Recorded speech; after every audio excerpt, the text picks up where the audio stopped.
આજે ચંદ્રયાન 3 ક્યાં પહોંચ્યું? ચંદ્રના દક્ષિણ ધ્રુવ સુધી. આમ તો આંખ અને પાંખ આપણે સાંભળીએ છીએ ને, ધર્મની આંખ, વિજ્ઞાનની પાંખ. આપણી પાસે ધર્મની આંખ હતી પણ થોડીક વિજ્ઞાનની પાંખ કમ પડતી હતી. બે પાંખ બરાબર તો પૂરી રીતે ઉડ્ડાન થાય એમ. અમેરિકા યુરોપ તરફ છે વિજ્ઞાનની પાંખ મજબૂત, પણ ધર્મની આંખ કમ છે. ધર્મની આંખ હજી કમ છે. આપણા ભારત વર્ષમાં ધર્મની આંખ બહુ મજબૂત, પણ વિજ્ઞાનની આંખ થોડી કમ પડતી હતી, એટલે જોઈએ એટલું ઉડ્ડાન નહોતું થતું. અને હવે આપણા વડાપ્રધાન નરેન્દ્રભાઈ મોદી, એના હૃદયમાં રોમ રોમમાં ધર્મ તો છે, પણ મારા રાષ્ટ્ર માટે વિજ્ઞાન પણ એટલું જ એણે ગ્રહણ કરેલું છે. ત્યારે એણે સમભાવ કર્યો. અરે તમે અયોધ્યા તમે જાઓ તો શું કરામત કરી છે, કાશીએ જાઓ તો શું કરામત કરી છે. એણે તમામ ધર્મની પાંખને ખૂબ ઉડ્ડાન આપી રહ્યા છે, એ મજબૂત કરી રહ્યા છે. એટલું જ વિજ્ઞાનની પાંખને પણ કેટલી બધી મજબૂત. આજે વિશ્વના ચોથા દેશ તરીકે કે ચંદ્રયાન મોકલીને કેટલી મોટી ભારતને, આમ તો હીરો ખાણમાંથી બહાર તો કાઢ્યો, ખાણમાંથી બહાર નીકળ્યો પછી શું એમ, પણ એને પહેલ પાડીને જો ઘરેણામાં જેડ્યો હોય, મુગટમાં જેડ્યો હોય તો આપણા શહીદો થયા, એણે ગુલામીમાંથી દેશને બહાર તો કાઢ્યો. પણ અત્યારે નરેન્દ્રભાઈ શું કરી રહ્યા છે? એને પહેલ પાડીને દુનિયાના મુગટ ઉપર ચડી રહ્યા છે.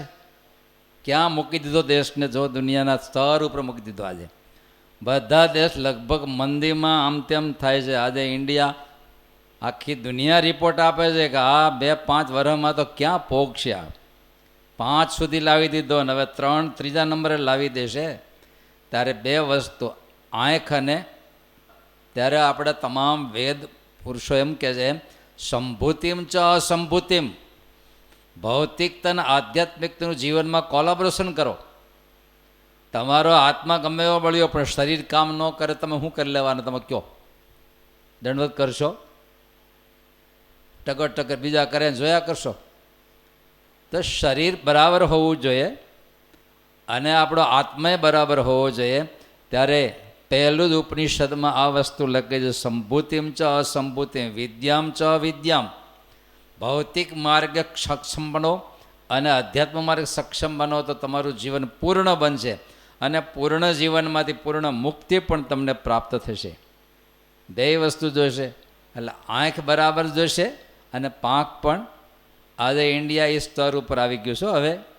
હવે દુનિયાના સ્તર ઉપર આંખ અને પાંખ કહેતા ધર્મ, અધ્યાત્મ અને ભૌતિક ક્ષેત્રે બેમાં શાસ્ત્રીજી મહારાજે 75 વર્ષ ઉપર આ ચિંતન કર્યું કે એક પૂર્ણ માનવનું નિર્માણ કરવું હોય તો શું કરવું પડે?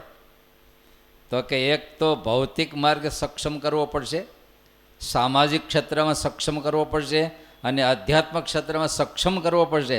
એના માટે 3 વસ્તુનું મટીરિયલ શાસ્ત્રી મારે લેવા. માનવ ઘડતર માટે વિદ્યા, એટલે ભૌતિક વિદ્યા કહેતા અદ્યતન ટેકનોલોજી સાથેની ભૌતિક વિદ્યા, અને બીજી સદવિદ્યા, સામાજિક મૂલ્યો, નીતિમત્તાથી લઈને ઉદારતાથી લઈને જે કંઈ સામાન્ય ધર્મના મૂલ્યો, અને અધ્યાત્મ એટલે આત્માને પરમાત્માનું પીઠબળ આપવા માટે 3 વસ્તુ ભેગી થઈથી પૂર્ણ માનવ કહેવાય. શિક્ષાપત્રી શું બતાવે છે? 3 વસ્તુનું કોલેબોરેશન કર્યું છે.